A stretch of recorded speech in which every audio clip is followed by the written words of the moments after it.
بسم اللہ الرحمن الرحیم۔ دوستو، ہم دیکھتے ہیں کہ ہمارے نوجوان یورپ اور امریکہ جانے کے لیے اتنے بے تاب ہیں کہ اپنی زندگیاں داؤ پر لگا دیتے ہیں۔ کئی نوجوان، کئی لوگ وہاں کے جیلوں کی نظر ہو جاتے ہیں۔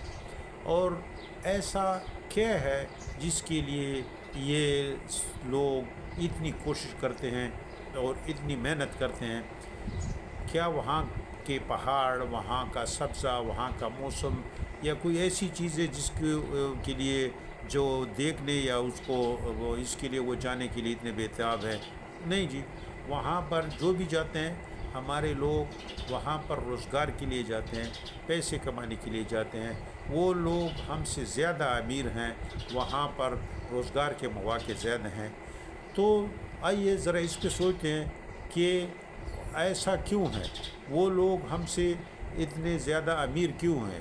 اور کیا ان کی زمین ہمارے زمین سے زیادہ زرخیز ہے؟ کیا ان کے پاس ہم سے زیادہ معدنیات ہیں؟ یا کیا ان کے پہاڑ یا کوئی اور ایسی چیز ہے؟ یا ان پر خدا ہم سے زیادہ مہربان ہے کہ وہ امیر ہیں اور ہم غریب ہیں؟ نہیں جی، سب سے بڑی وجہ وہاں پر اس کا نظام اور حکمران ہے۔ نظام یہ ہے کہ وہاں پر انصاف ہے، وہاں پر میرٹ ہے، وہاں پر سب لوگوں کو مواقع ملتے ہیں اور کسی کے ساتھ زیادتی نہیں ہوتی۔ تو آپ سوچتے ہیں اور ہم بھی سوچیں گے کہ کیا یہ سب کچھ ان کو ویسے ہی مل گیا ہے؟ یہ جو نظام ابھی وہاں پر موجود ہے، یہ ان کو خواہ ملا ہے؟ خواہ کسی کو نہیں ملا ہے۔ حکمران ہر جگہ کے ظالم ہوتے ہیں۔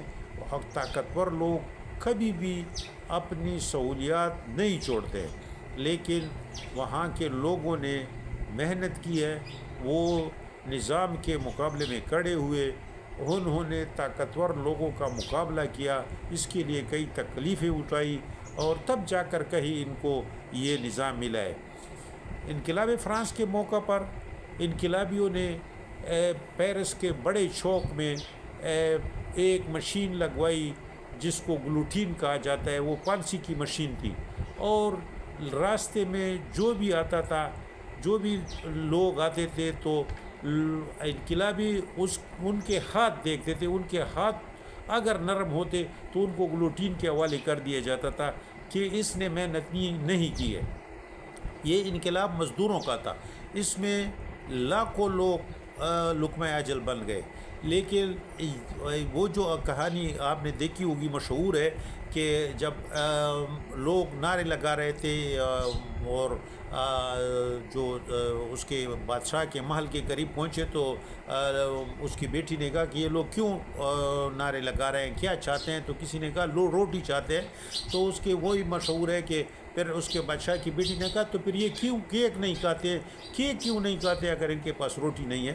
تو میرے کہنے کا مطلب ہے کہ ایسے لوگوں سے نجات حاصل کرنے کے لیے لوگوں نے بڑی تکلیف اٹھائی ہے۔ یورپ اور یہ برطانیہ میں ذرا نرم انقلاب آیا، فرانس میں خونی انقلاب آیا، اور اسی طرح تمام ملکوں نے محنت کی، اور پھر تمام یورپ نے انقلاب فرانس سے سبق سیکھا، اور یہ حکمران یا یہ نظام جو ابھی وہاں پر موجود ہے، یہ بن گیا۔ اور لوگ جب نظام کام کرتا ہے کسی ملک کے امیر یا غریب ہونے میں، تو دوستو ہمارے ہاں بھی جو نظام ہے، آپ سب کو پتہ ہے کہ یہاں پر نہ انصاف ہے، نہ میرٹ ہے، نہ آپ کو کسی کو اپنا حق ملتا ہے۔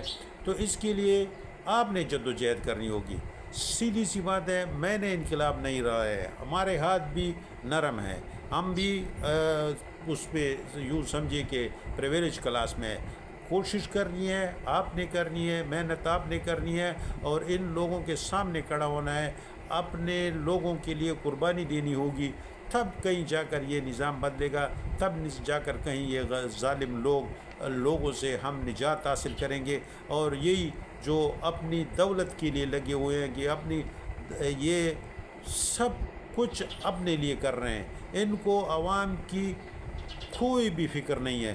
جس طرح اب تیل کی قیمت ہے، آپ سب دیکھتے ہیں یہ جو اربوں روپیہ کما رہے ہیں اور پتہ نہیں وہ کہاں جا رہے ہیں، لوگوں سے وصول کر رہے ہیں، اور ان کی اپنی عیاشیاں ختم ہونے کا نام نہیں لیتی ہیں۔ آپ اپنے اسمبلیوں میں دیکھیں، آپ وزیر اعظم کے ایوانوں میں دیکھیں، اور جہاں بھی جائے یہ لوگ غریبوں کا استحصال ہو رہا ہے، اور یہ ایک دوسرے سے ملے ہوئے ہیں، یہ ایک دوسرے کو سپورٹ کر رہے ہیں، طاقتور لوگ ایک دوسرے کو سپورٹ کر رہے ہیں۔ یہ بات سمجھنا چاہیے کہ غریبوں نے خود محنت کرنی ہے، کسی نے اس کے لیے تکلیف نہیں اٹھانی ہے، یہ خود تکلیف کریں گے، خود آگے آئیں گے، تب کہیں جا کر نظام بدلے گا۔ شکریہ، مہربانی۔